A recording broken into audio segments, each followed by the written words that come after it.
you for having me and welcome. And I'm so glad to have all of you meet me here.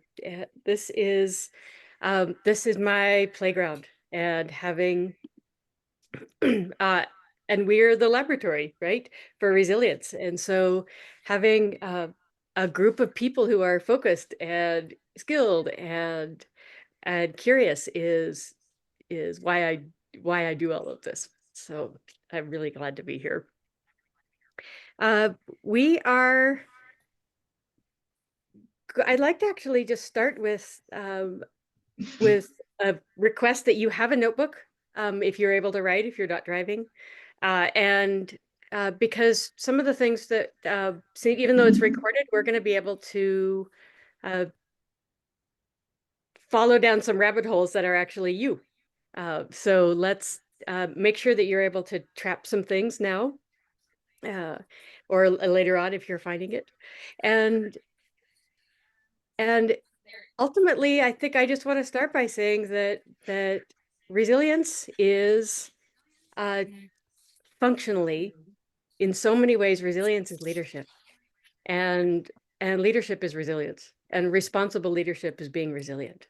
So I'm really beautifully interested in understanding how we can show up where we are in the present and and be be amazing. So that's where we're going to be going today, and understanding how we can expand who we are inside ourselves, so the outside world actually shows up differently, and then we can be there for the world in a really beautifully generous kind of way without intense self-sacrifice.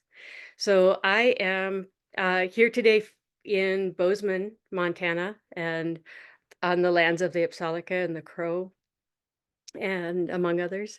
And I'm near Bozeman and on the Gallatin River, and surrounded by aspen groves and fields. And so my teaching and learning is very deeply informed by natural worlds and by ecosystems. I want to I would like to open up the chat, and ask a couple of questions. Yeah. So the first one, the first my two curiosities while we're here is, one of them is a question of why am I here, right? For you. And what that the reason I'm asking is because resilience is a really lovely broad vessel of a word. And it shows up as meaningful when there is a stress, when there is constriction, when we are struggling. And so I would love if you would enter into the chat, a couple of things. One is I would love to know where you are, and because that grounds us and grounds me when we're virtual like this. And two, um, I would I would just like to hear early on, at the very beginning, some of the stressors that you see in volunteer leaders, that show up in their world. Uh, Ideally, recently, what happened this summer, right? For example, and this can be for yourself. It can be something that you see in others. But this can have we can ground what we learned today in actual situations, um, and patterns and dynamics that show up. So that's what I would like to have from each of you.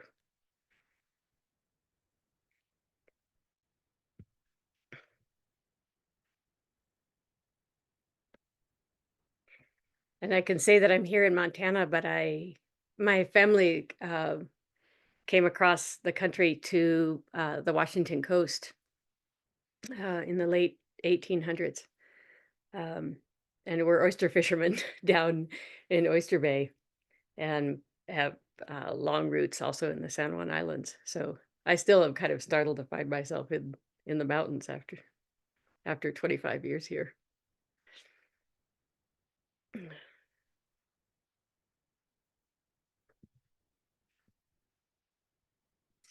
Okay.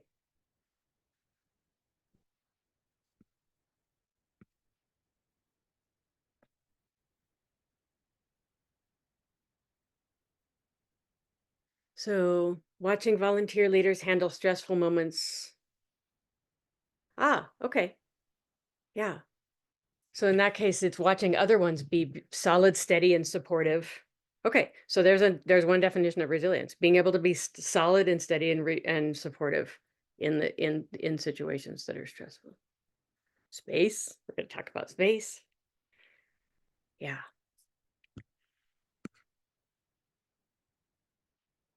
Intensity. Okay, and then physical pain, physical intensity, and that can also include things like temperature and cold and um. Okay, yeah. How to Being stressed by having group trip participants who are more interested in individual goals than the goals and well-being of the group. Burnout, lack of confidence, interpersonal skills.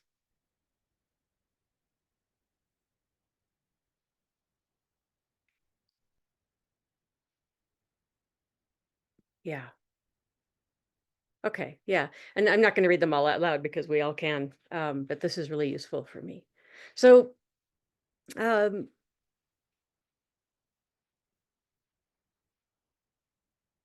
thank you. Yeah. No, I really appreciate this. Okay. And even, part of resilience can actually be or sorry, part of a stressor can be, how can I bring other people up to speed? Like, I'm feeling pretty good, but how can I be someone who who just by the way I am showing up and my communication skills, how can I help other people really beautifully light up? So the all of these things that are in here, um, we're on track for looking at a lot of these. The The bad news and the good news, right, of resilience when it comes down to it is that it really is about our ability first actually to be with ourselves and to know ourselves. And that uh, is very easy for us to be like, "Oh, well, yeah, that sounds really good." But I think the opposite, if you look at the opposite of that, it becomes very clear where it becomes problematic in someone who is supporting other people. And that is being out in the wilderness, whether you're a leader or whether you're leading from the center or from the front, right? That we are asking ourselves to know how we work so that we know how that we don't work. Um, and we know when we are getting low in resources, and we know when we need to invite in other support. Um, and and a great deal of the difficulty of being in in the wilderness with other people is that it's an intensification of being with other people. That something that is difficult for a lot of people when they are in environments that are relatively safe, relatively unchallenging. Every part of those communication issues and groundedness and our capacity to be present with the next thing that's coming over the hill um, is enhanced by everyone's nervous system getting fired up and being more alert for the unknown, or being stressed because they feel themselves that they themselves don't have the skills yet to be in that particular wilderness. I was in an interesting conversation with a group of wilderness risk management um, leaders, and the an interesting thing showed up, which was that there were a lot of the incidents that were being brought to the table as examples of stressors that were occurring in the fields, and for especially for trainers who were having to train other leaders, training volunteer leaders. It was starting to feel as if they had a kind of an almost impossible task, which is, how do we train our leaders, our volunteer leaders, with minimal time and minimal resources, um, to deal with extremes of personality and even of trauma. So, do we have to be trauma informed therapists in order to take other humans out into the wilderness responsibly? And the answer is no. Um, but it also is, and I am not a therapist, and so that's not my arena. What we are going to look at is, what are the ways in which ways that which we can be beautifully human and resourced are can solve a large number of incidents and prevent incidents uh, in such a way that that the top incidents that occur um, are ones that we either know we can't handle and have to take mysterious and as yet unknown responses to, or that we prevent a great deal, I think, before anything ever comes to this, with resilience skills. So that's where we're going to play today. I started thinking about humans and ecosystems when I was really little. My father was a mountaineer, and he was a pioneer mountaineer and climber, big wall climber, and I lived in state parks and in national parks, um, and was kind of dragged out into the wilderness with a lot of regularity. And so, uh, watching and coming back to places year after year and how they're beautifully thrive through time, and getting to see how things change, but they're still the same. It's still the same lake. It's still the same ridge that you'd visited when you were younger. And when I was 16, um, I had come to boarding school and I was climbing on the climbing team. And we had uh, a school leader who was a longtime traditional mountaineer, and he had led climbs of Mount Hood for a lot of years. And everyone who was a sophomore was invited to climb that mountain, or invited to make an attempt on it, right? There's no pressure to succeed. And so I was there as a freshman and sophomore and junior. And as a junior, I was a part of the advanced climbing team, and we got ready and was accompanying a a climb of students, and we were hit by a storm, and we lost. Uh, by the time everyone was found 4 days later, we lost 9 people, and I was the last person to turn back before the storm hit. So I was there waiting at the bottom and watching, and so we lost my mentor and our head of school and 7 students. And up until then, climbing and being in the wilderness for me was risky. Like, I watched climbers coming down, um, or not coming down and being brought down by helicopter or being brought down by rescue teams. And but it was so vibrant and it was full of life. And that was climbing for me until Mount Hood. And at Mount Hood, I also had this opposite side of it, which said you can't survive something like this again. And that was just my body telling me, my nervous system saying, if you're going through a really hard thing like this is too much right now, and you can't ever do this to me again. And starting to ask myself, if I can't give up climbing, if I won't give up climbing, if I won't refuse to go into the wilderness because of danger, then, uh, and I won't, then I have to have a way of being in the world, um, that lets me meet hard things. And so making a very specific choice to not stop being a climber, because that actually would not keep me safe in the whole world, and two, to not stop caring about people, to not stop loving, because that's actually the harder problem, is how do we be in a world and love beautifully and deeply, um, and not be shattered, right, when something does happen. And so coming starting to come out of this extraordinary hole that we all found ourselves in, where we were, um, we felt we were very alone, and in some ways, we weren't thinking of this then, but it definitely was pioneering because there weren't a lot of examples for us to look at. There weren't school tragedies then, particularly very much at all. And and so trying to figure out as a community, who are we going to be after all of this? And also for me, myself, who am I going to be after all of this? And what's the path forward?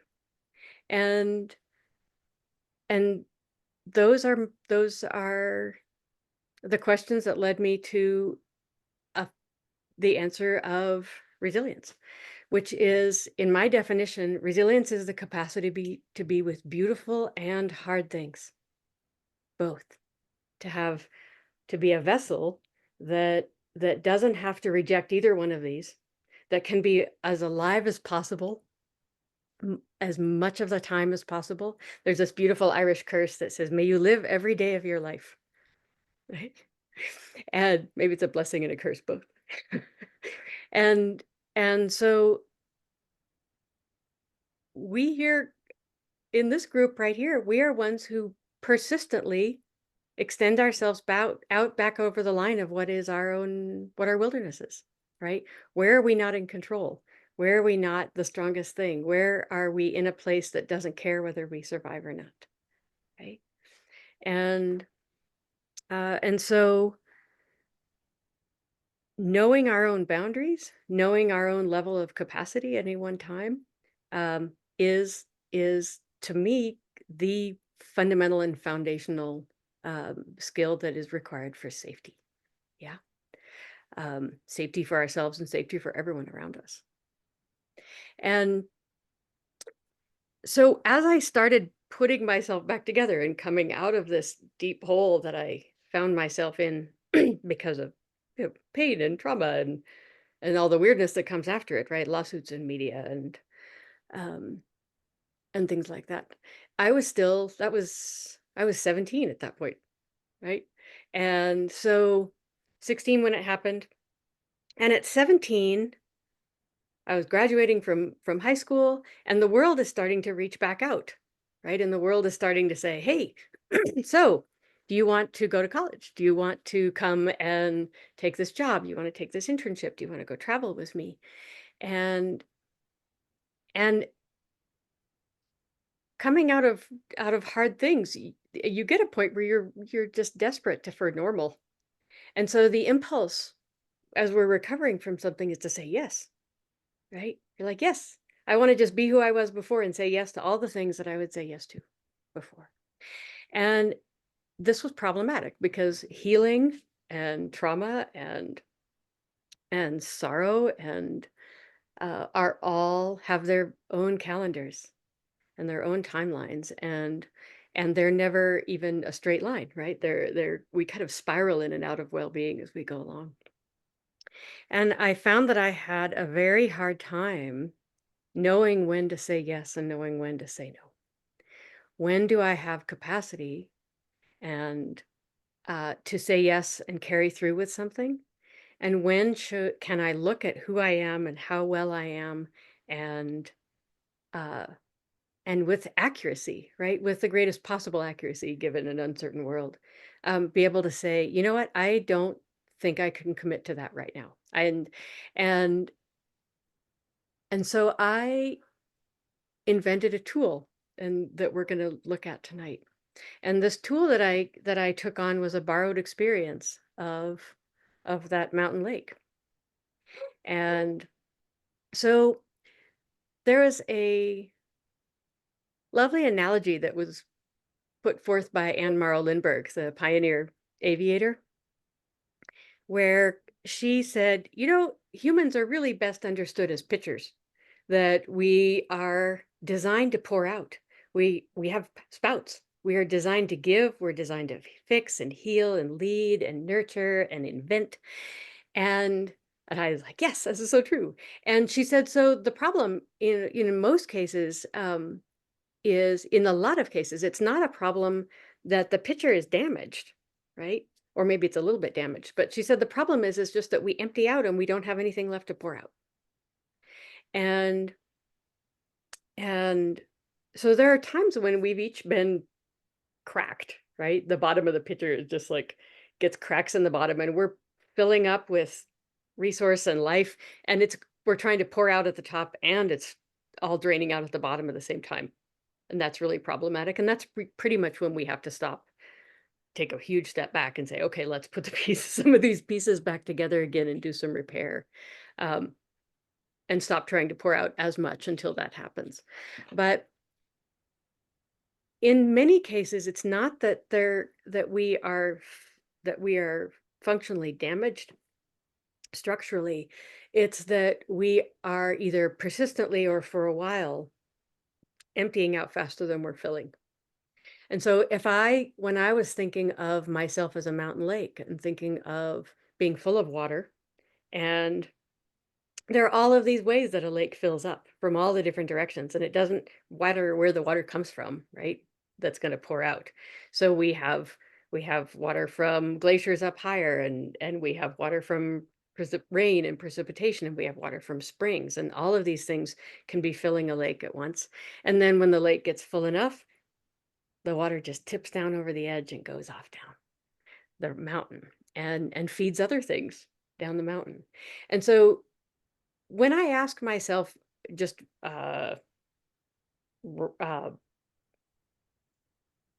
straight into my own self, do you want to take this summer job? Right? Do you want to go to college? Do you want to? And my answer is, yep, I really want to, for all sorts of reasons, right? For the fun of it, and to feel normal again, and um, to be one of the givers instead of being someone who has become a victim for a while. To an ego, right, and pride, and all of these great reasons that we put ourselves out in the world. And uh, but I learned my lesson fairly quickly a few times when I made a commitment and then had to back out. And sometimes I had to back out because of exhaustion, or I had to back out because of grief, or traumatic post-traumatic stress, or nightmares, and and panic attacks, um and we're not given a map, and no one actually has a map for anybody else. So this idea of telling myself, you're a lake and you're full or you are empty to a certain degree right now, of life energy, of available disposable energy that you get to decide where it goes, some of it. um And I'm just going to go ahead and invite you all to do this right now. Okay. So if you're a lake right now, okay. And right now, uh, if you imagine yourself as a lake, and uh, and feel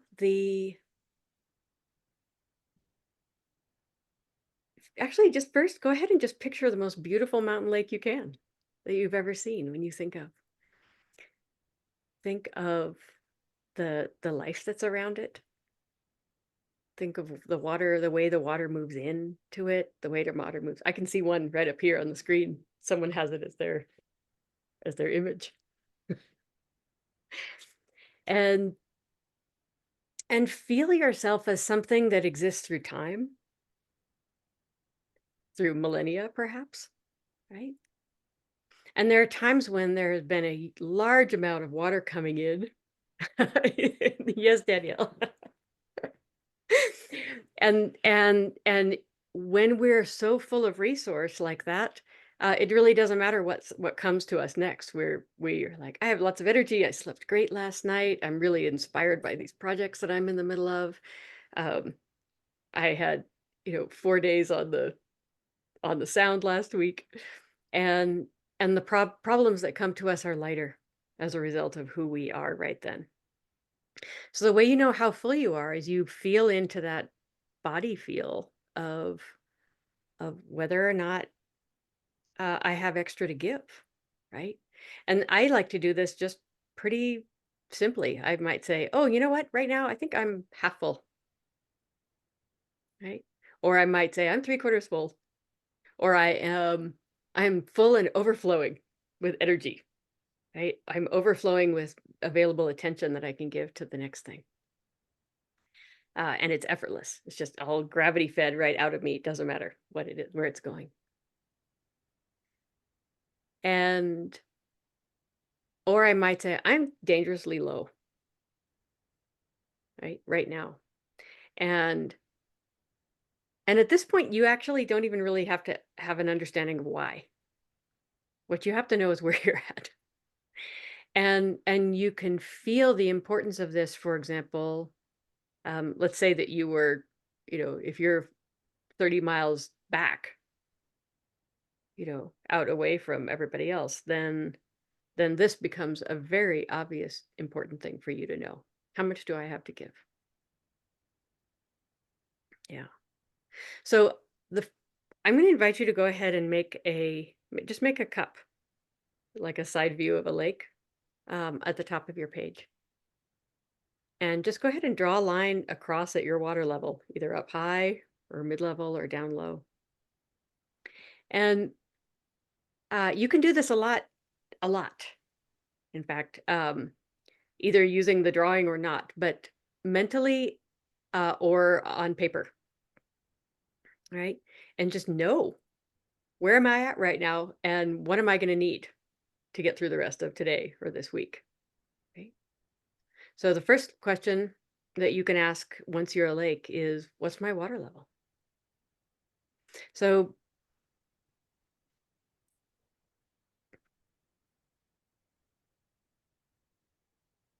yeah. So let's back up a sec and let's go take a look at what it is to be a human ecosystem. Okay. So a couple of 100 years ago, we had a, a pretty big shift that was actually philosophically based and culturally based, that really started to really glorify being an individual. And this has informed our culture today across the planet, and our it's informed our economies. It's informed how we uh, believe that we should be in the world and start businesses, and what we should be able to do on our own. Um, Being independent, bootstrapping, are seen as very culturally valuable. Um, and it's an interesting thing, and I'm just going to suggest that it is flawed. And it is flawed um, because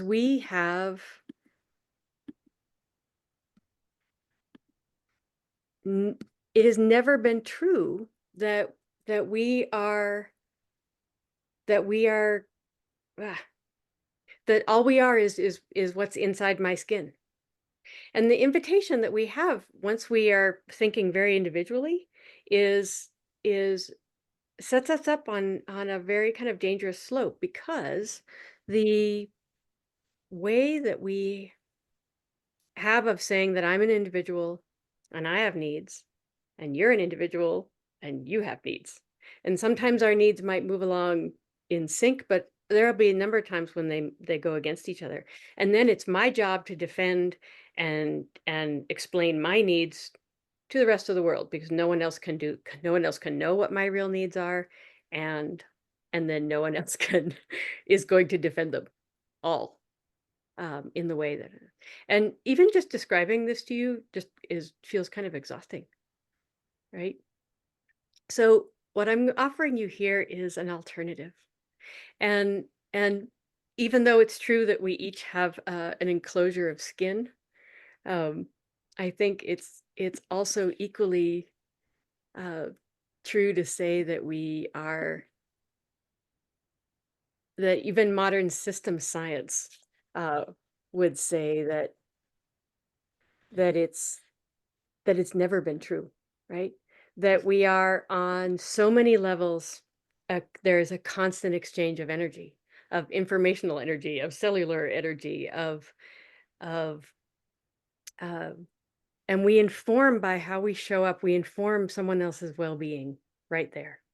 And so the alternative that I'm giving is that we are each an ecosystem that everybody else is living in. And so take a moment and just ask yourself, and maybe, yeah, just take a moment and ask yourself, what is the health of the ecosystem that you are right now? And we can make just a quick muscle testing judgment of that. Um, but we can also look at how we judge the ecosystem that we are by how we measure the ecosystem that we are by looking at some of the things that we would measure the health of an ecosystem out in the world. So we can look at things like, is there a healthy abundance of life surrounding us? Do the life forms around us naturally thrive just by being in our company right now for who we are? Is there biodiversity, right? Are there multiple kinds of things all contributing to the system that you are right now?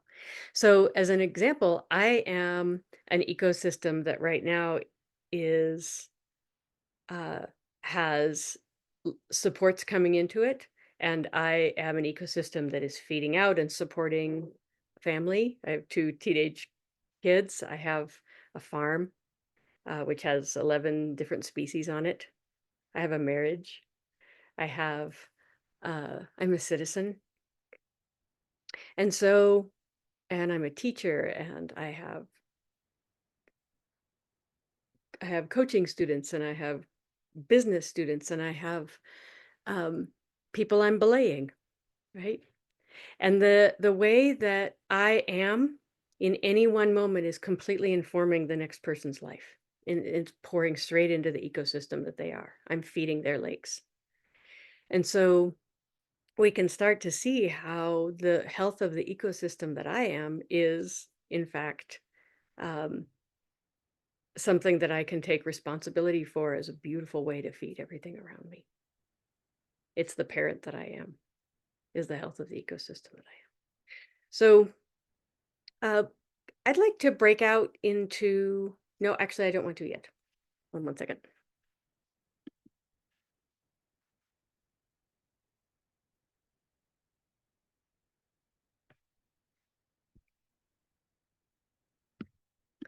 So yes, actually, I'm going to break out. So if we can, we're going to break out into groups of three, and and the question that I'd like you to address, each of you, is how how well is your the ecosystem that you are, how does it feel supported? How does it feel fragile? And how does it feel robust? Yeah. So how, in what ways is it not, is it is it likely to become less hospitable to everything around it? And also, in what ways is it beautifully persistent? And the things that are keeping it going through time. So that's the question that we're gonna take. So we'll take, what should we take? Let's take 8 minutes. Yeah, in groups of three.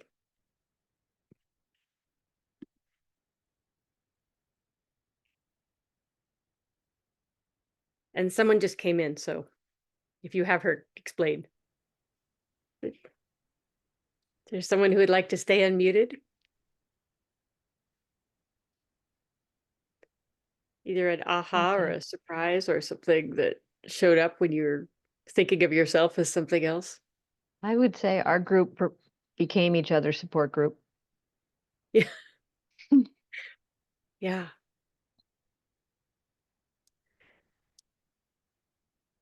There's a lovely thing that happens.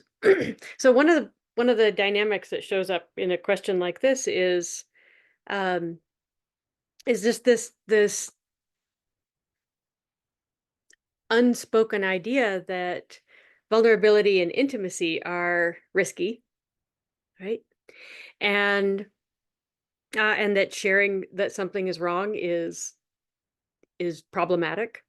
Um, and and so looking at ways in which we are able to learn from other people who have figured out ways to say things that feel personal, that feel connective, that feel intimate, but in a way that doesn't strip us naked, is a really interesting question.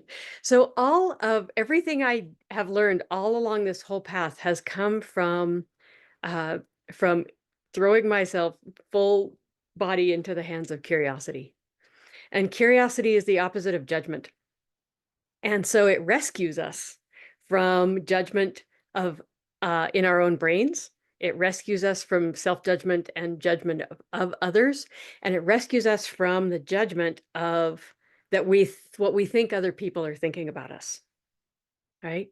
So instead of saying, I'm not going to say that because I'm sure they will think I am X, right? Or they're going to think I'm Y. Um, but instead, like, I'm really curious, what's going on in all these different brains. And I'm really curious how different people, might respond. And I'm curious about what happens if I take a risk that's just a little bit more than I have done in the past. Or I'm curious if this person knows what if this person has a different take on useful ways to be in the world, right? I'm curious if we can get into that place uh, where I'm learning, and so we can have.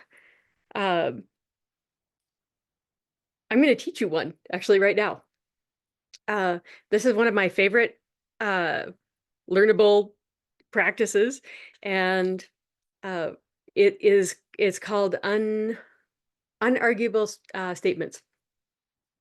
So this is really big because I would argue, just off the top of my head, I would argue that a large number of fatal and non-fatal incidents in the backcountry are the result of people not being able to say something. Does that feel accurate? Okay, good. Yeah, I mean this is a life or death problem, right? And there's a lovely tool which I'm going to put onto the table. And the first one, there are three kinds of statements that we can make, and they are all expressions of your own personal experience. Okay, and the first one is um, you say you're you s- for each of them you are treating a thought, a body sensation, and an emotion or a feeling as a guest who's walked into the room. Okay. And in fact, this is accurate, right? Our thoughts and our emotions and our sensations all come and go. They are not who we are. They're not our identity. But it gets problematic when we act as if they are and we live as if they are. We are not anger, right? We are not an itch. We are not fear. We are not grief, even when we are grief one 90-second piece after another for a very long time. And yet we are not that, right? That we have a center, an observing center. I teach little kids to call it, to pick an animal, like that they're observing owl. And they're like, when I'm the owl, I can watch thoughts come and go and notice that they don't stay. And I can watch feelings come and I'm upset. And then hey, I'm not upset now. And then I can watch um, sensations, right? Come and go. So it turns out that this is a really useful tool when we're talking with others, because when we make our phrasing using that temporariness, it takes people out of a certain defensiveness that they can have when we are making really definitive statements. So here's how you do this.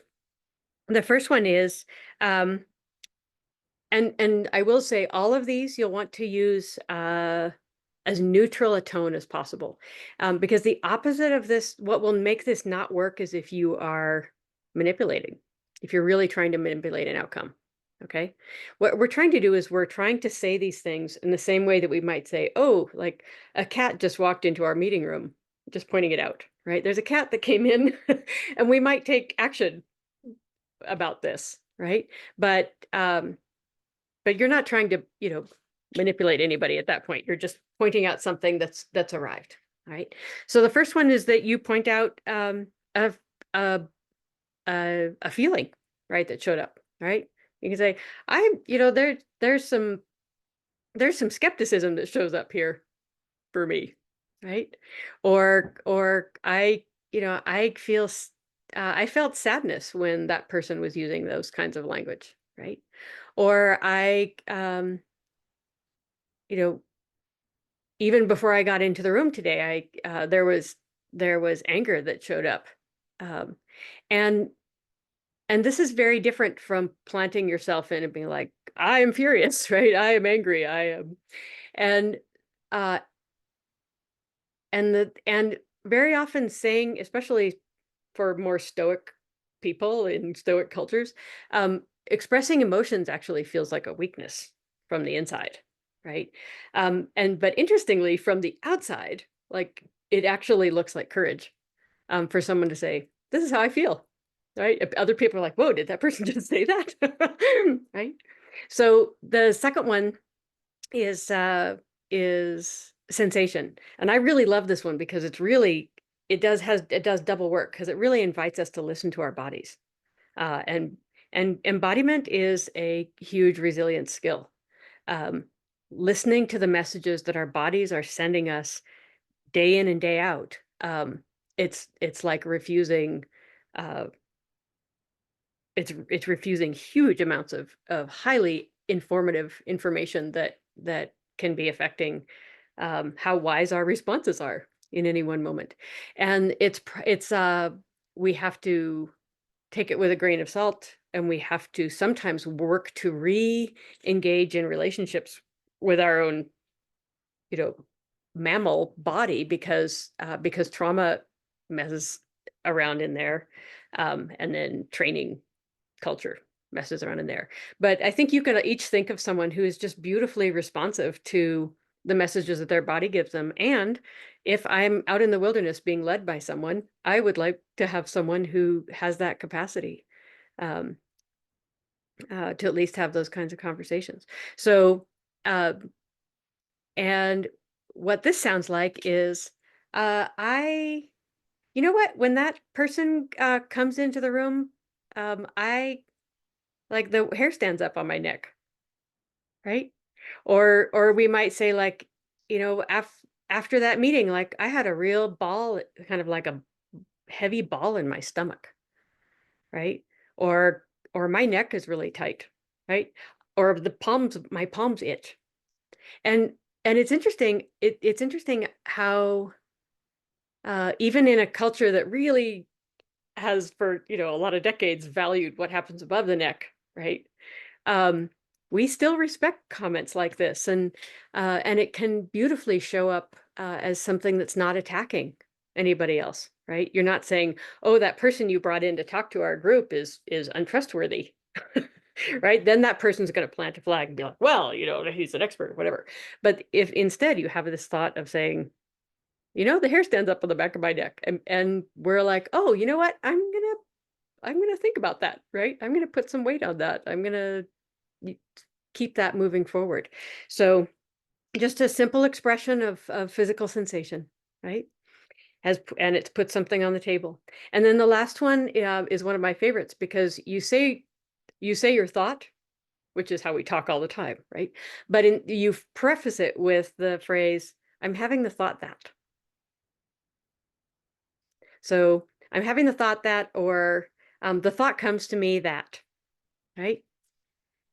The thought comes to me that we should uh, postpone our commitment to that group, maybe until we have a little bit more information, right? And so you show up as someone who can speak what is in your mind or your heart or from your body. You keep conversations moving. Things get said that would not otherwise get said. I recommend just testing this, and test it as often as possible this coming week in low stakes situations, because that's how we learn best, right? Not driving in traffic first time. We want to just with your families, with your at work, test these. And I find that these three things have allowed me to say things that I otherwise would not say, or would hesitate to say, or would feel really naked and vulnerable in putting on the table. So this is a lovely one. I want to take you into um, a a picture, a map that I've drawn of my mountain lake. And this is something that that we will share with you. We'll send it to you in an email. It's also on my website, which is my uh, just my full name, lorcasmetana.com. It can be found there. And and my invitation to you is to start to play with some of these. So I made this as a template for myself to start to be able to um, understand myself better. Where am I beautifully supported, both from the outside in the world, and where am I beautifully supported by who I am becoming and who I am on the inside, and the particular kinds of skills and strengths that, to my mind, are the most leveraged for being a really beautifully resilient human. And one of my favorite working definitions of resilience is well-being that persists independently of circumstances, right? So it's not just that I'm well in beautiful circumstances, is that there's a well-being that is so alive in me, that allows me to be beautifully present and real and calm and grounded when things get rough. And that's who I want to be uh, in emergencies, and that's who I want to be with my children, and that's who I want to be as a citizen of this country and of the planet. And so this map, um, this can be a kind of a lovely meditative private thing to do. Um, and it's a way of looking at yourself and your life um, just from outside of your ego enough that you can write things down with a level of honesty that might not show up when we're stuck inside of our trying to defend our worldview and our sense of self-worth that are like, no, actually, let's just put it all in, in a structure and just notice how the dynamics are playing out. So uh, I'm going to show it to you right now. I'll just share my screen. And so the invitation is to either to download this afterwards, and it's a very easy thing for you to draw and just start sketching. The template has categories, and you just start replacing things with your own world right now. Always make sure you put a date on it, because it's really fascinating to look at it from back in time or to compare different versions of it.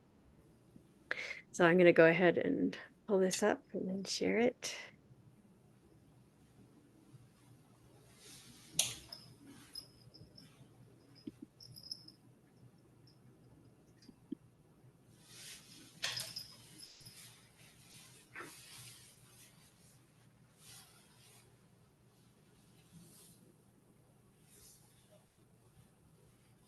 Are there any questions about what we've done so far, or anything that's come up?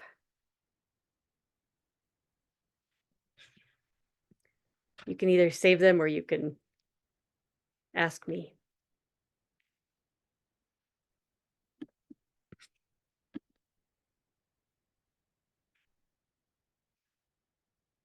Okay.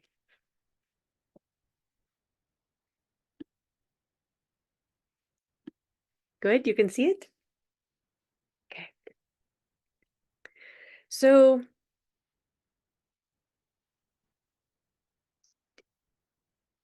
being able to understand why we collapse when we thought we were going to be okay is kind of a superpower, right? And it's like having magical glasses compared to other people. So we can say, uh, looking at there are three directions in which we can be filled, one direction in which it's going out, which is also, that feels kind of luxurious. And and by starting to look at these three different kinds of ways in which we fill ourselves, we can be really intentional about this, in a way that we weren't before. Okay. So the three main areas of way we fill: the glacier feed that's coming down from the left on the top. For me, this is a place where I can look at everything in, remind myself of all the ways in which I'm really supported, and the systems that I already have in place, and the things that I've already built or developed or tried, or um, and and when we are low, we feel unresourced. So sometimes we actually need a literal reminder of, you know what, I actually really do. I have a lot of tools in my toolbox already. These things are available to me, and I may or may not have been um, using them in this time of stress, right? Or maybe sometimes we've gone through a disappointment and we need to remind ourselves that we actually are very capable human beings who have done a great deal already.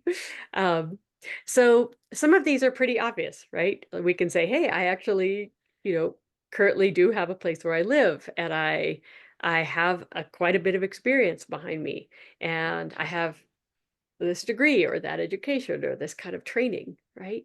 And all of these, I don't, if I needed them tomorrow, I wouldn't have to lift a finger to go get them. I have them, right?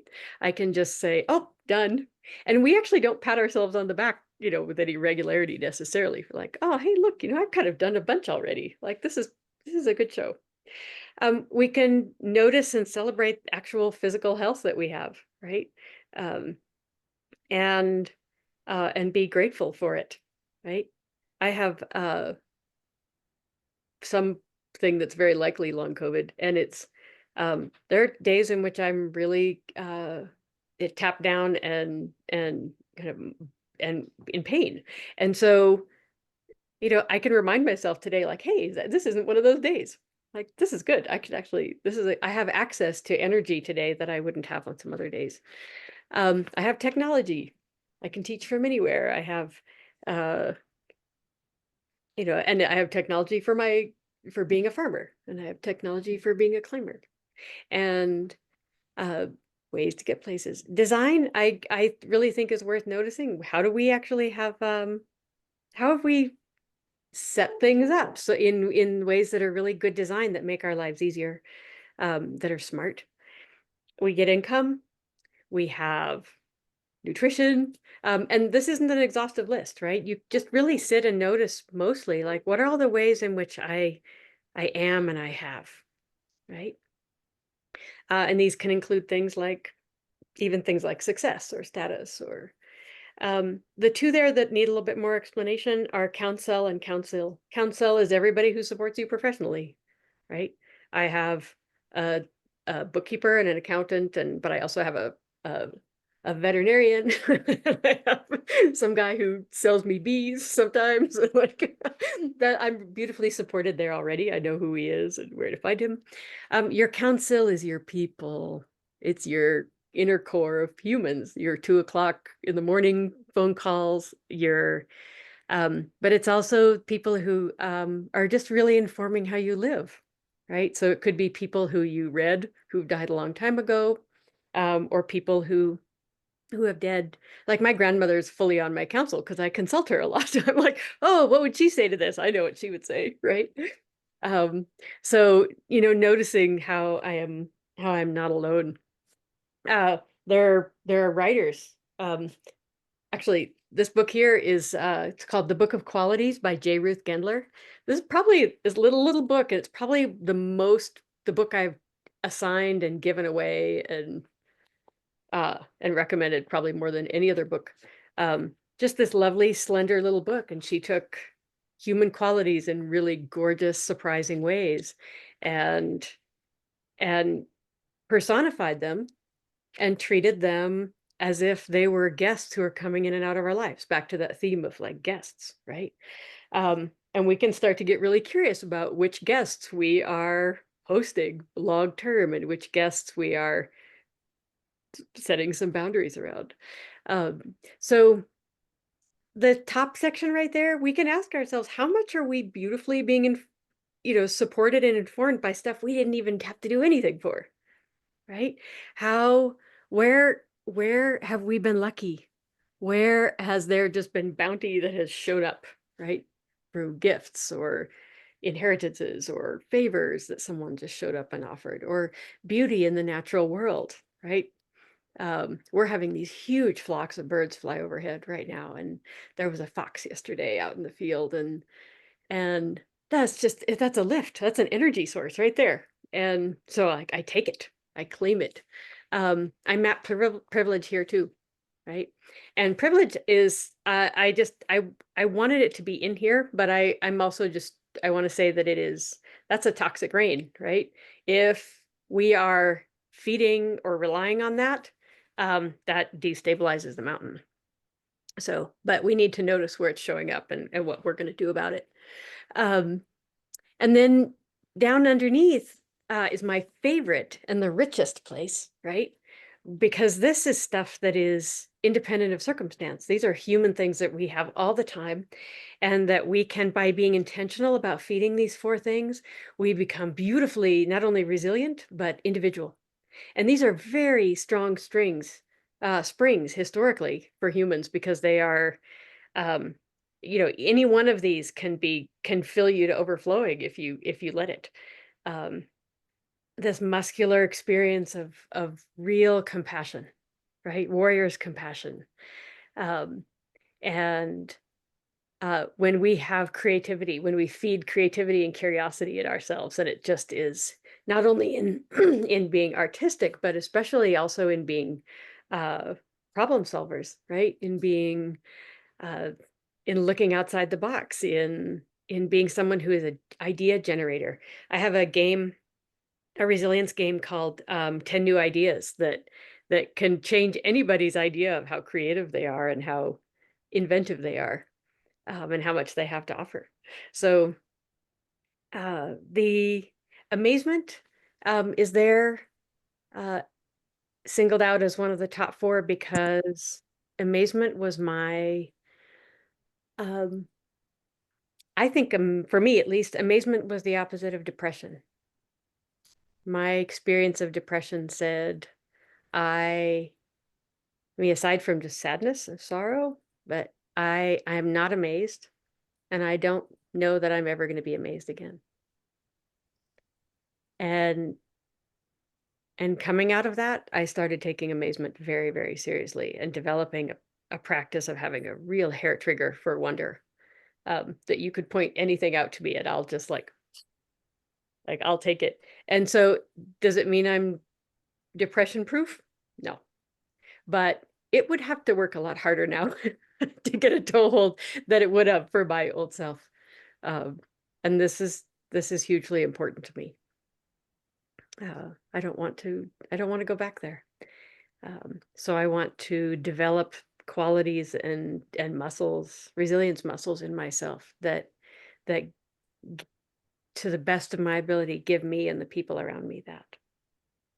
And then how often have you been checking in with purpose, right? I really think of purpose as like it's like a childhood friend when you were so great together and when every time the two of you get together, awesome stuff happens. But sometimes you separate. So you always come back in and check in with each other. Like, are we really doing what we both really want to do and what we're amazing at together? And then come over to the right side and fill out, start just noticing which of these are showing up, right? And that you go to work, that you have things that you take care of and tend, that you volunteer or give, those are very obvious. That's like an obvious outgoing stream that you would see in your lake. But as we get to the more ephemeral kinds of spray and evaporative loss of water from what we're putting out in the world, um, there's a lot there, right? And some of it is harder. A lot of it's invisible to others. Okay, so we don't map it.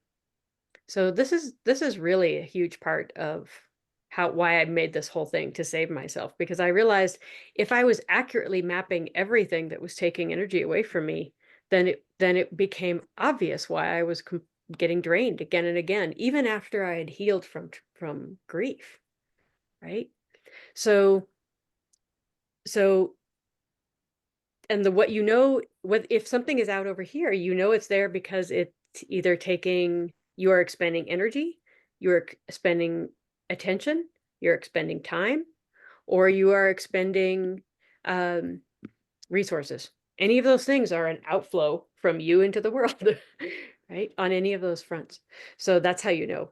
And uh, and just ask yourself, like, is grief and loss an outflow right now?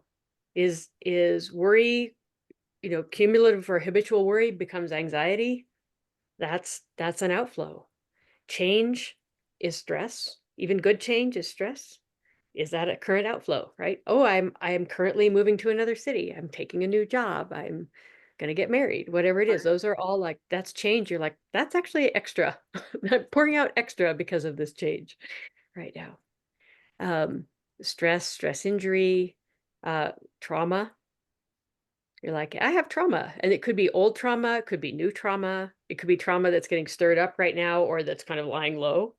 And you're like, how much of an issue is it right now? Do I need to, is now a meaningful time for me to go get some different support that I had before? Um, and I love so much the arrival of the whole somatic thread of trauma treatment and healing. It was so big for me. Um, addiction is a whole nother layer of outflow. And then, just physical pain as well, and extremes of temperature or humidity. Um, it takes it out of you. And so you map it. And these top ones are kind of my favorites because they're the most invisible. They are phenomenally powerful for some people. And they are costing. But they can also get cleaned up once you actually map them and see them. So how many shoulds are there in your world? Are you being ruled by like, I should do this, he should do that, they should do this, I shouldn't do that, nobody should? Shoulds are really exhausting. And so try messing around with switching out words like could and see if it's still true. um, and get rid of as much as possible. Try to find out where you're being righteous, because righteousness is uh, an energy drain. And it also causes a disconnection between you and anybody. You can't be righteous and connected at the same time. So that's a useful thing. If there's a ton of expectations on you, or if you have a lot of expectations of yourself, or if you are managing a large number of expectations all over other people, um, especially if there is not clarity, that's a lot of effort going out. Assumptions. You can do a survey for assumptions. Are you making a lot of assumptions? Are people around you making assumptions about you or about other things? Clarity is kindness, right? Try to clear out, do some good hygiene work with this layer, right? Renegotiate expectations as necessary, clarify assumptions, get data. Promises. Are there broken promises, unmet promises? Too many of them out there a lot, either toward you or from you. Again, they might not feel like a huge weight, but they're taking up bandwidth. And drama. Drama is huge. I'm going to actually drop a really awesome little video, which you will use. Actually, I'll just ask, would you throw in the video about the drama triangle? This is a great resource for you because it's a group called the Conscious Leadership Group. They make a whole ton of like 3-minute videos, and this one does just an exquisite job at shining a beautiful light on the why of and the dynamics of drama. And so drama is 100% waste heat energy. It tastes really good a lot of the time, but it is not helping you. It's not helping the people around you. The more resilient you become, the more you become drama resistant and drama Teflon, and people find you less and less satisfying and they wander off. So because you learn how to not meet uh, their needs, right? So and shift your own behaviors out of those needs. So and every single bit of energy that gets cleared up on any level of this whole way of mapping ourselves is reharnessed back into our bank. You can treat resilience almost like it's like being in debt, right? With money. So if you're in debt, someone gives you new money, your money basically is supposed to go right in to fill the debt. You got to fill that hole. And until you get enough money to fill the hole, you don't really get to say very much where any new money goes. You just have to keep filling the hole. Okay. But once you're out of debt, then your energy, your money, you're like, hey, I just got some new money. I think I'll build this. I think I'll invest in this. I think I'll play with this. I think I'll go here. It becomes beautifully directional at that point, according to what really matters to us. So resilience debt is so limiting. And we can, one of the signs of being in debt with resilience is that we feel trapped, right? So again, the payoff actually of being resilient is a sense of freedom. It's a lovely indicator species, right? And joy too. Joy is an indicator species of resilience. It's a predictable natural outcome. The more resilient you become. So uh, these are, up there at the top, you can see it says, what is my water level, right? You can just do a check-in and just like, how is it? Where is it going? And then the next one you could ask is, what's my current water quality, right? Is it messy? Is it clear up high? Is it basically good, but kind of messy on top? What is it? And then from there, you can extrapolate into what's going on in the world. But the most important, perhaps, is just knowing, is the water level rising or falling right now? It's all very well to say I'm 2/3 full, but am I 2/3 full and falling? And I still have a meeting tonight? Or I'm 2/3 full and falling and we're still 4 miles out from camp, right?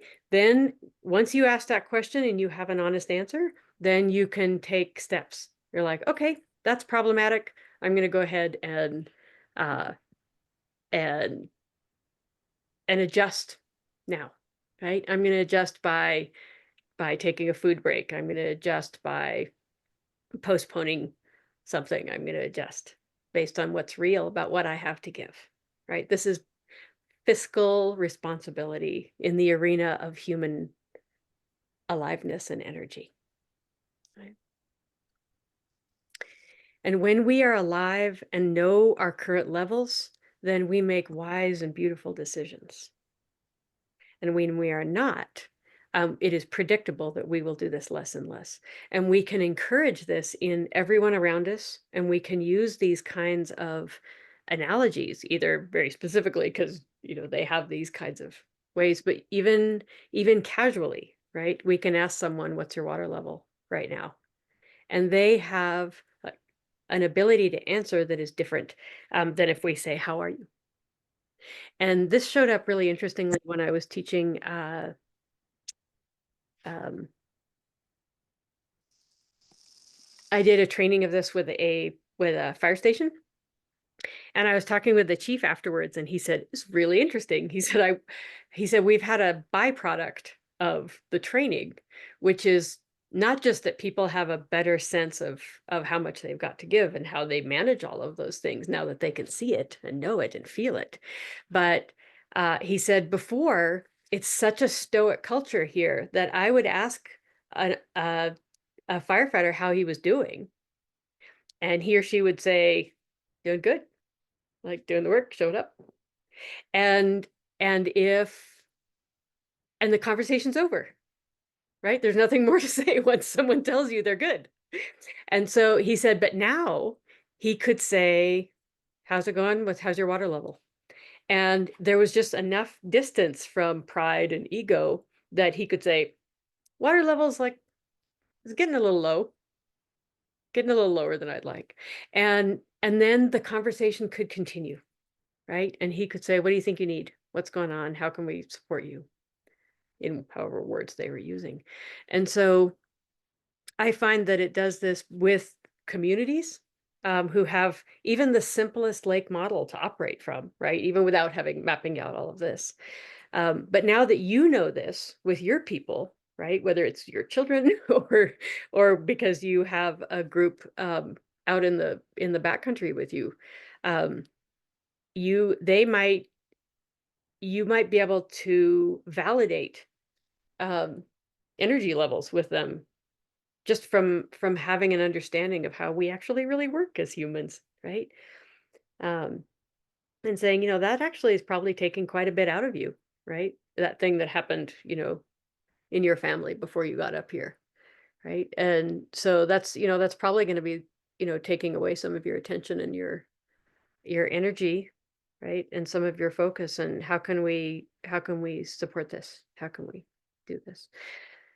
There's a lovely magical question that is called that goes into play that I use a lot of times a day, even, and and so this goes into play as soon as you make a statement of want or intention. Okay, so the next time you say, "This is what I want," or "This is what needs to happen," right? And our response to that, especially if it's a big thing or a thing that doesn't have a clear pathway how to get there, um, are it's very natural for an inner response to be, okay, how am I going to make this happen? Okay. And again, that's a sentence that when I say it, I can feel in my body just like closing down and in. So that closing down and in feeling is that should be your cue for when you pull out this question. Okay. So once you've said, like, this is what I want, right? You ask this question, which is, how can I create support for this with the greatest impact and the greatest ease?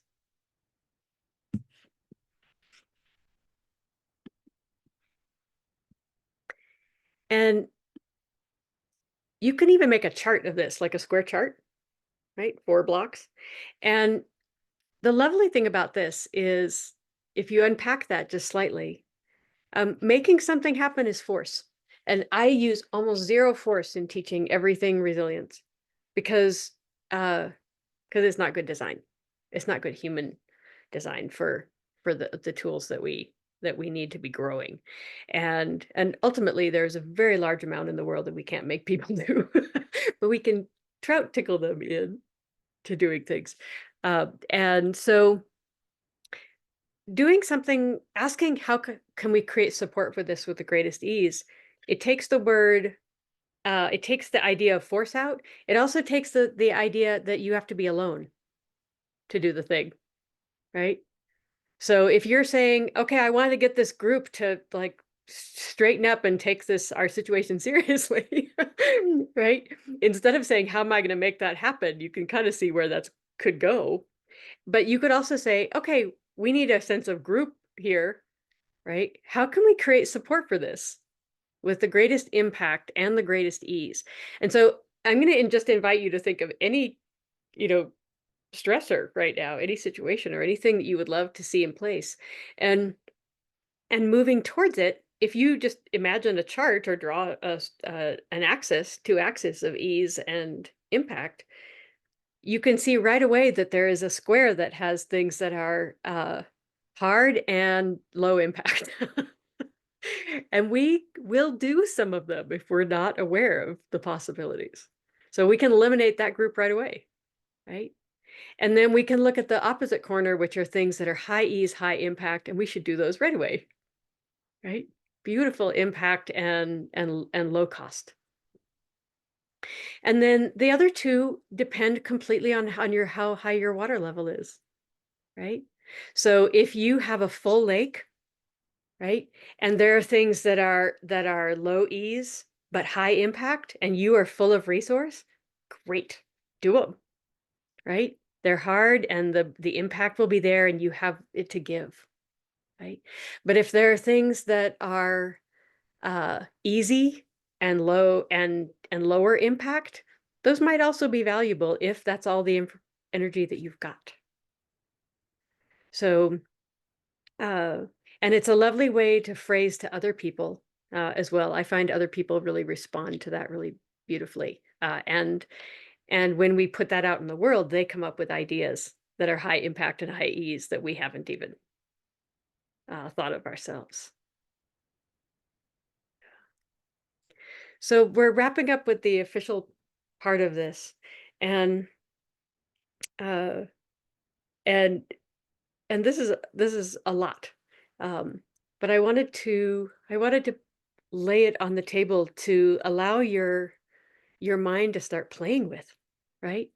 To have these ideas, uh, and then if there are specific incidences, if there's things that you listed, if there are other tools, you're like, is there a tool for this other thing? Right? And the answer is probably yes. So, um, and it's for me, resilience has been a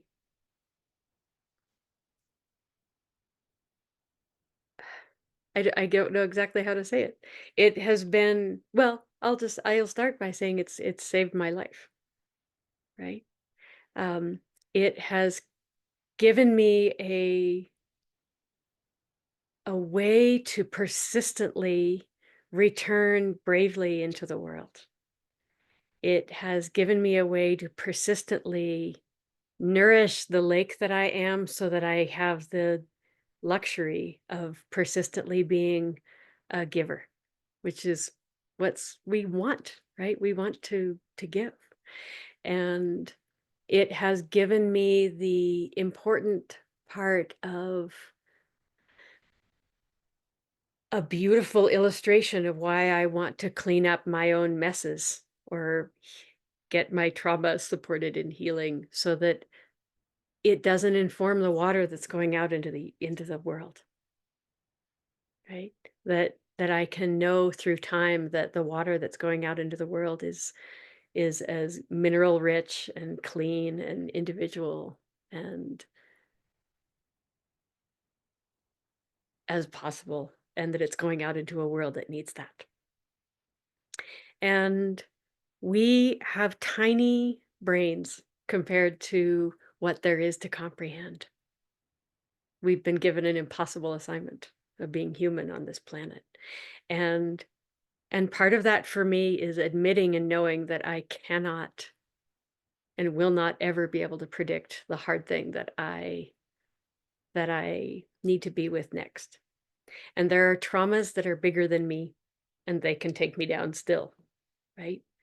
And yet and yet so much of what you want to be able to give people as a volunteer leader and as a leader on any level is that you are as resourced as you can be, and that in that moment of the next thing arriving, you are facing that moment with a beautiful capacity for attention, to take in the important information, to uh,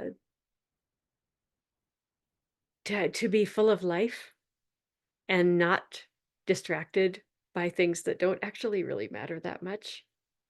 And uh, and that's the kind of person that I would turn to in an unexpected situation, whether they were the official leader or not.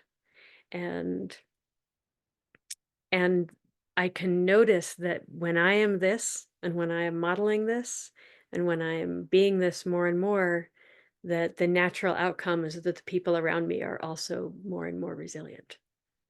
And that is fractal and spreads.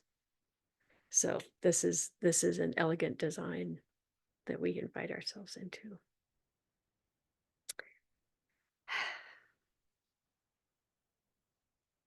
I'm going to open it back up now. So thank you. Thank you so much, Lorca. We appreciate you. We appreciate your wisdom. We did have a question in the chat about the lake visual. Bridget said, I love this graphic and I'm inspired to do one for myself. My question is that for me, I realized that giving or volunteering, which can feel initially like it's an energy drain, ultimately always energizes me. Curious why tending and giving is directed as a energy drain. Okay, so actually I'm just going to show you the map again. Um, Here we go. Here's how this works. I'm glad you asked. There's a few more arrows here that I didn't clarify. Okay.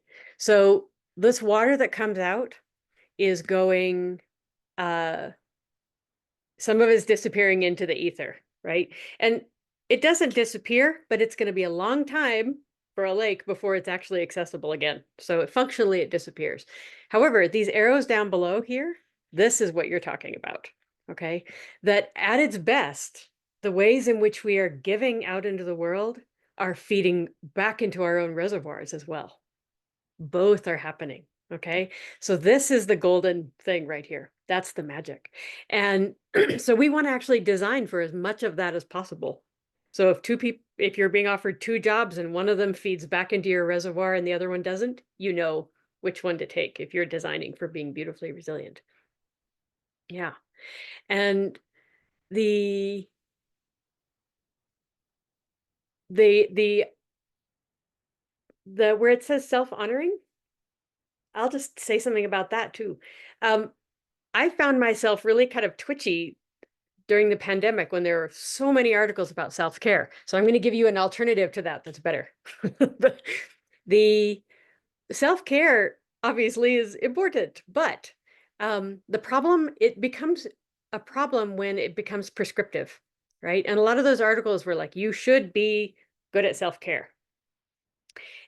And here's how you do it, right? And they would say, do it this way, do it that way, do it this way.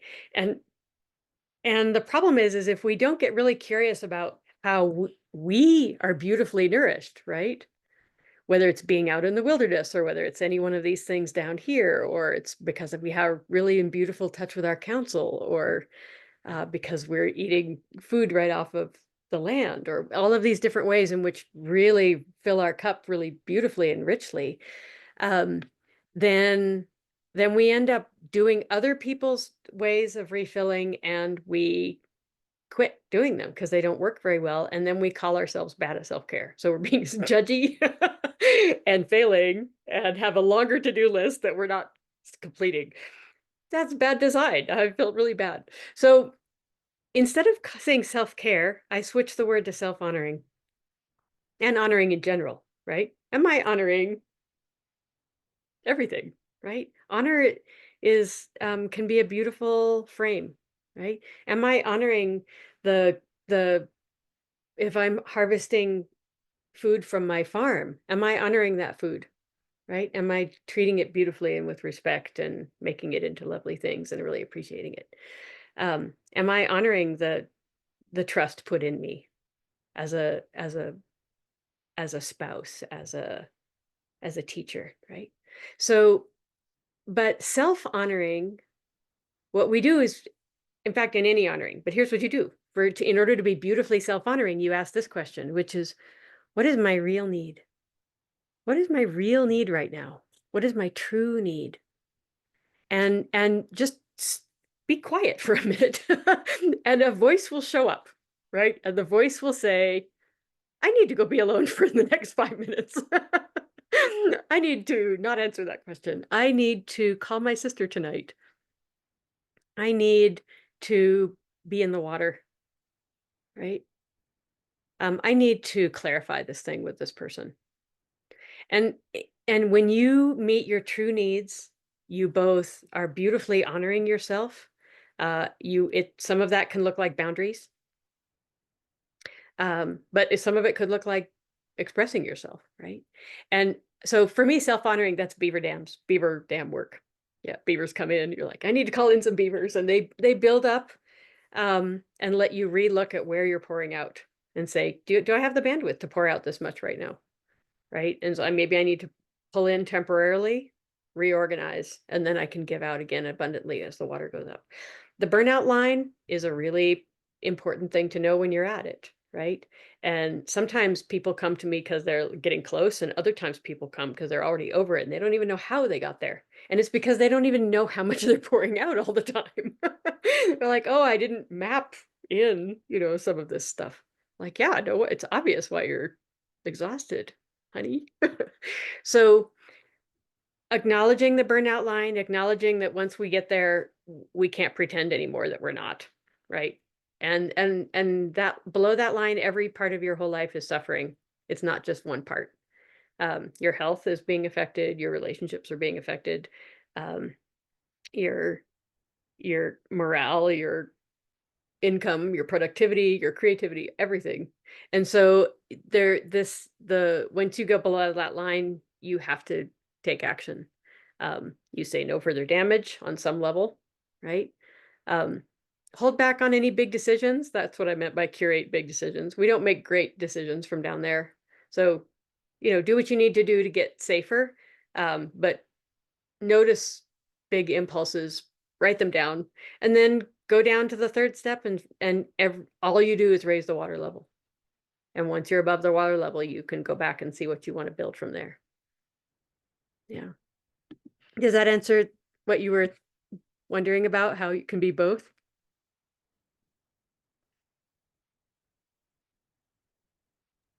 I think so. Unfortunately, that Oh. person had to leave early. Yeah. But I've met her, so she could ask me.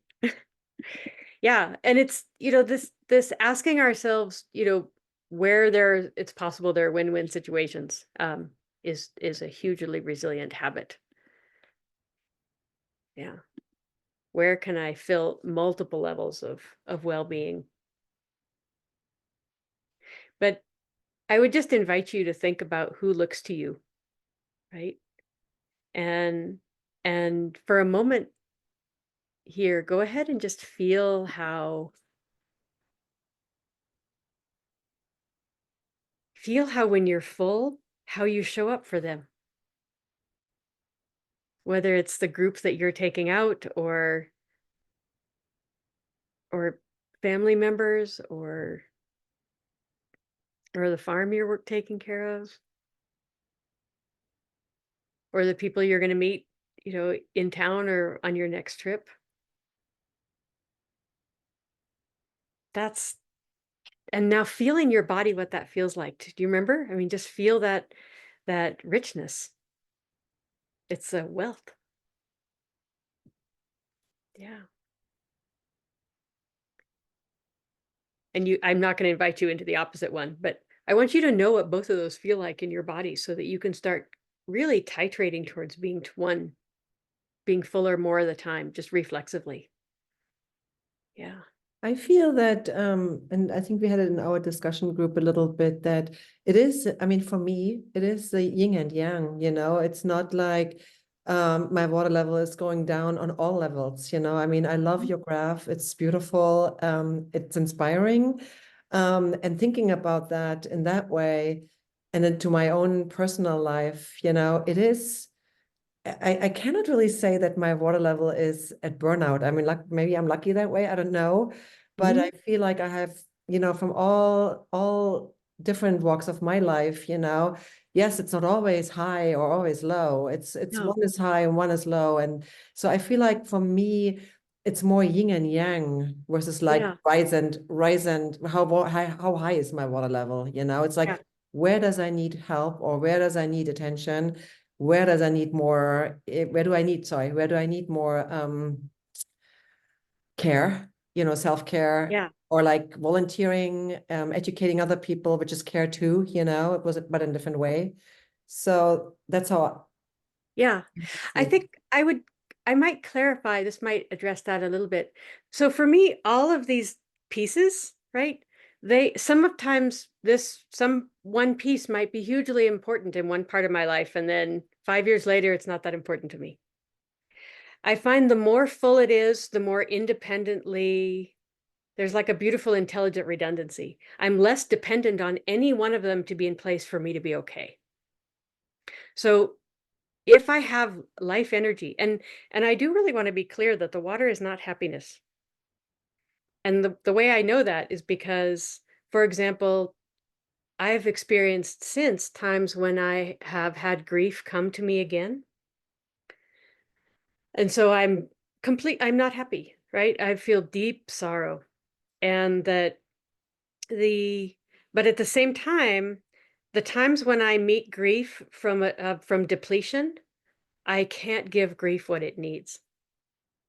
And grief has very specific a voice to me. It says, I want to go for a 40 days in the wilderness. I want ice cream. I want to be with my sister. I want you to go find your sister right now. And I mean, grief like grief's opinionated, and either I'm able to be with grief and give grief exactly what a human would need, right? Which is attention and time and resources and energy. And when we are able to meet grief from there, it enriches us, it passes differently, it shifts into love faster, I think. And as opposed to when we can't give grief what it needs at all. We can't even listen to it when we're depleted. And so a big part of this is my commitment to be able to be with grief and joy both beautifully and connectedly when they come. And then all of these other things, they're fun arenas to play in. And I'm able to do kind of muscle checks with each. Like, is this important for me right now? Because there's a date on it, like not so important for me right now. And but I'm beautifully alive to meet the world.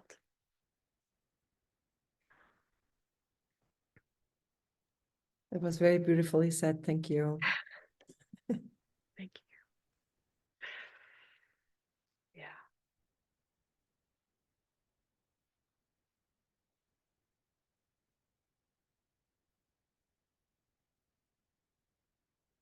We're going to be doing another one in January, on January 22nd. And I will invite you into my website, because there's a lot of fun things in there.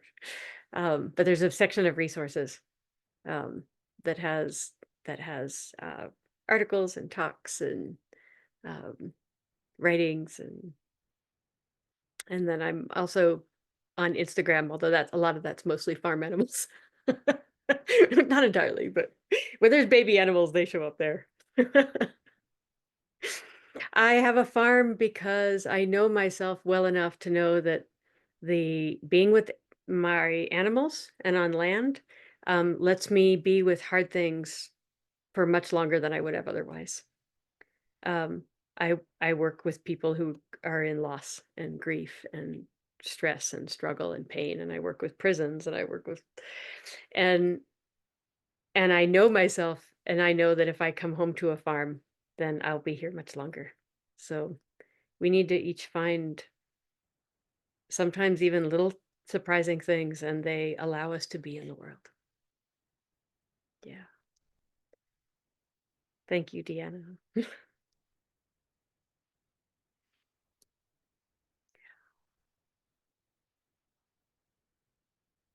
Were there any other curiosities or things that arose?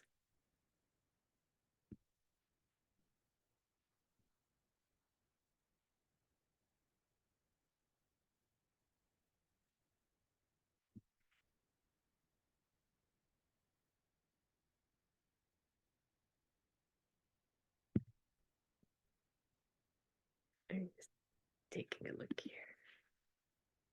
There's lots of thanks and encouraging words in the That's so lovely. Yeah.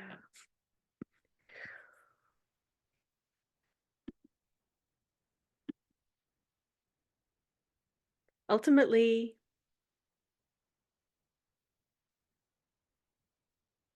when I was still up on the mountain, on Mount Hood, when we were waiting, and I waiting to find out what was happening and waiting for the weather to clear up enough that the rescuers could go out.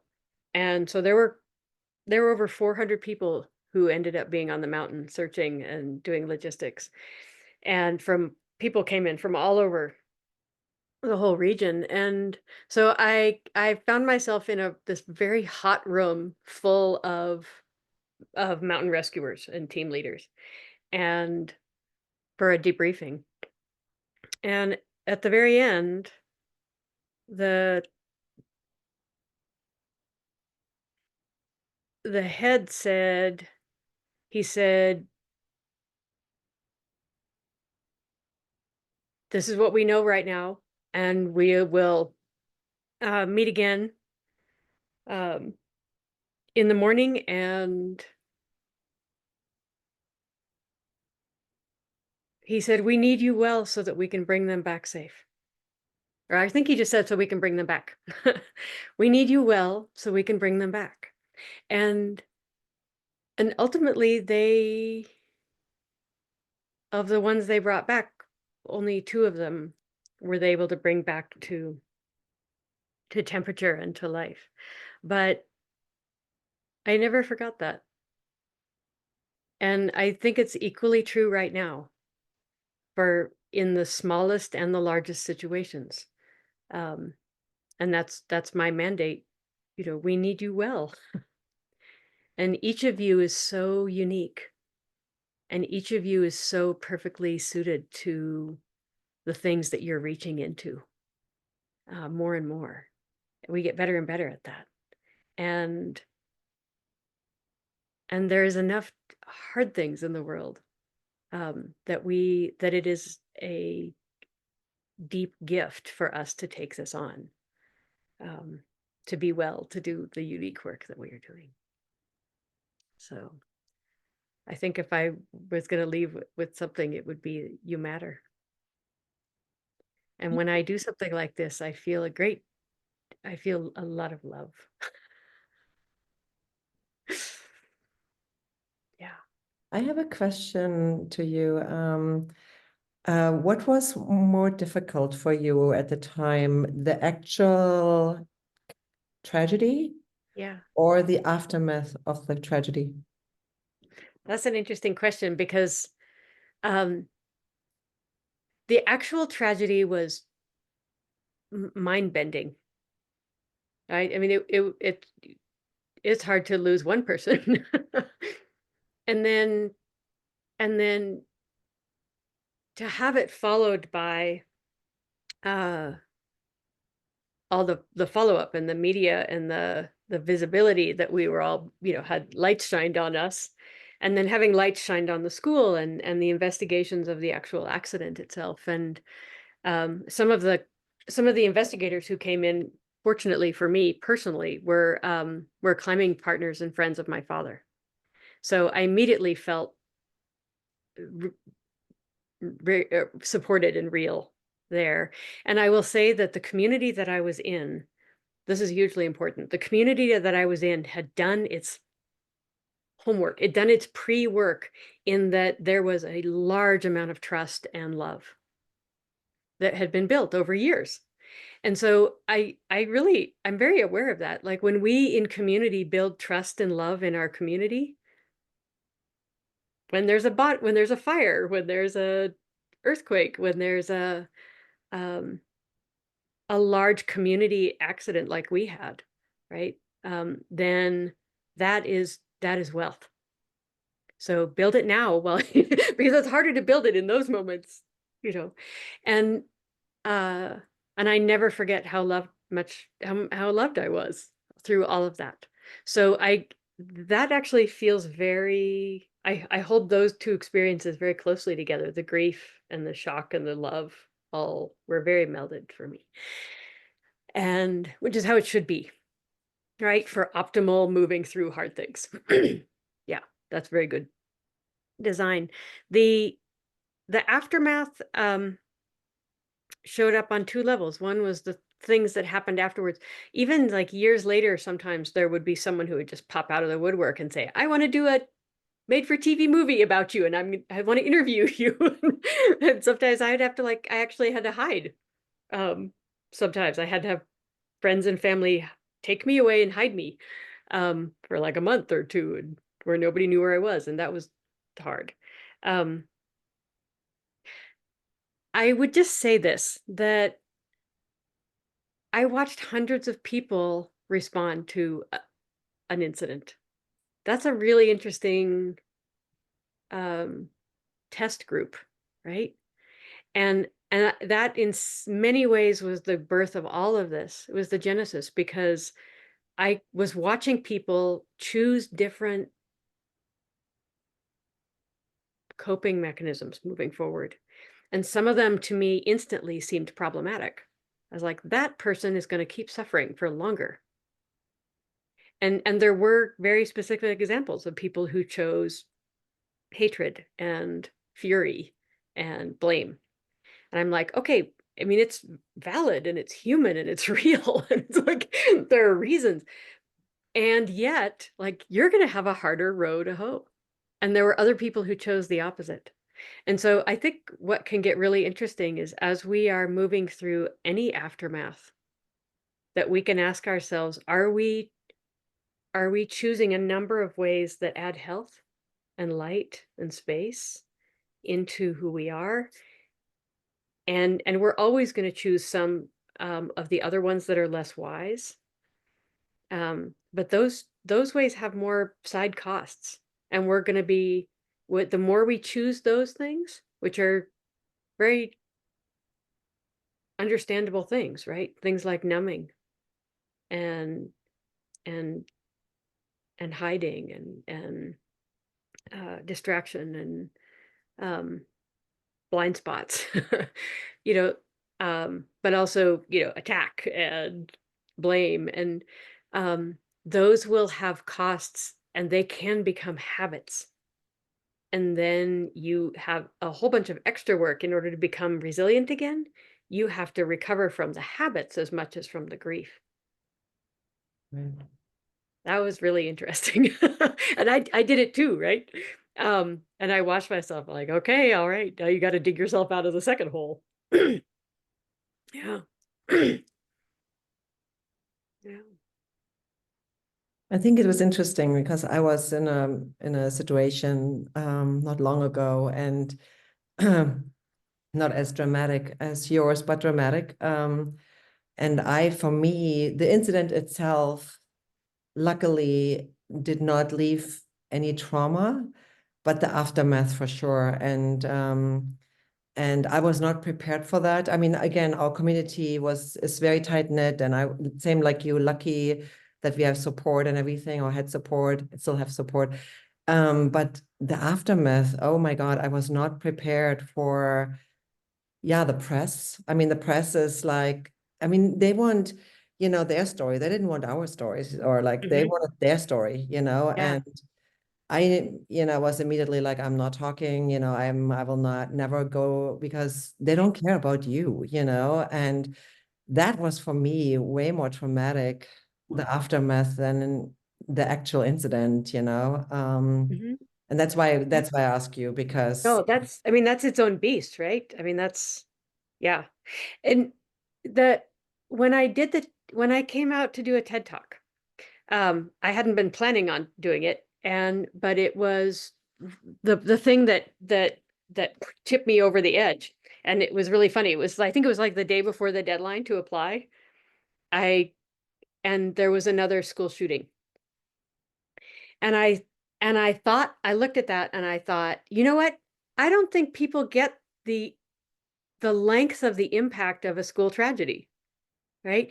They don't know that I mean, obviously a school shooting is horrific by itself, but they don't realize that they are inviting that entire community into a decades-long conversation around healing and the right way and the wrong way and the the new the new decisions and the new policies and the new structures and the new infrastructure and the the ways that it transforms relationships within it and the ways that people feel that they have to be now in the aftermath. Um, that is that's forever, right? I'm almost 40 years out from ours, and our school is just now coming to some new ways of being around it and opening up in a new way. And we have an incredible new leader. There's a gorgeous new headmaster who is so full of heart and brilliance and smart. And uh, and he's been landed right into also this beautiful old school, but also this history that's part of it. And how are they going to navigate it while honoring it and yet not getting sunk into it, right? And so even questions of how can this school maybe also take on some leadership in supporting hopefully diminishing number of schools moving forward, right? So I think it's very, very real. Yeah. And your response is proportional. Yeah. I mean, you know about that, right? You know about the press. They're sensational, right? They want their story, they're sensational, but you don't know how bad it is until you get at 8 p.m. on your front porch a microphone stuck into your face. And we were lucky, actually, because ours happened before cell phones. There was barely internet. So, I've always been grateful for that. Yeah. Yeah, technology has a blessing and a curse, right? Does it? Yeah. So, again, though, at that point, you bring the same resilience tools into play. How can I create support for moving forward, right? With what kinds of support would be amazing for me right now? What kinds of limitations? What kinds of protection? What kinds of community? And we're going to start next time. I'll just finish this because this will be the start of the next one. But next time we're going to talk about resilience triage, which is what do you pull into play? And so I'll give you the 3 things. There's 3.5 things. And then we'll unpack them next time. But the 3 things are, you ask 3 questions in a stressful situation. First one you ask is, how can I add space? Where can we add space into this? And where is their tightness? Where is their shortness? Where is a deadline too short? Where is this person standing too close to me? Where can I add some space into this whole thing? Okay. Second question is, where can I add health into the ecosystem? To any ecosystem, right? So whether that's your physical body, that's the organization, that's the conversation, that's the marriage, whatever it is, like where can we add some health into the system so the system can roll forward more beautifully? Because systems are powerful already. And the third question you ask is, where might we add lightness? Where might we add lightness into the situation? And that could look like clarity. It could look like adding humor. All my students have to have 3 jokes in their pocket. They could tell at any moment. Where could do I need a flashlight, right? So all of this can be answered really literally. And then the last thing is just add water. Make tea, move to the islands, whatever it is that's called for. Just add some water. So that's where we'll start next time. Yeah, and practice those, play with those and see what happens. I like your lightness on that, your light flavor on it. It's really healthy. Yeah. Thank you. Yeah. Thank you very much, all of you. Thank you so much, Lorca. We appreciate your time, and thank you everybody who stayed on. I'll send out a follow-up email after this, and this recording will be available within the next week or so on the website. But what a wonderful time. Thank you so much. Thank you, Vienna. Yeah. Bye-bye. Amazing.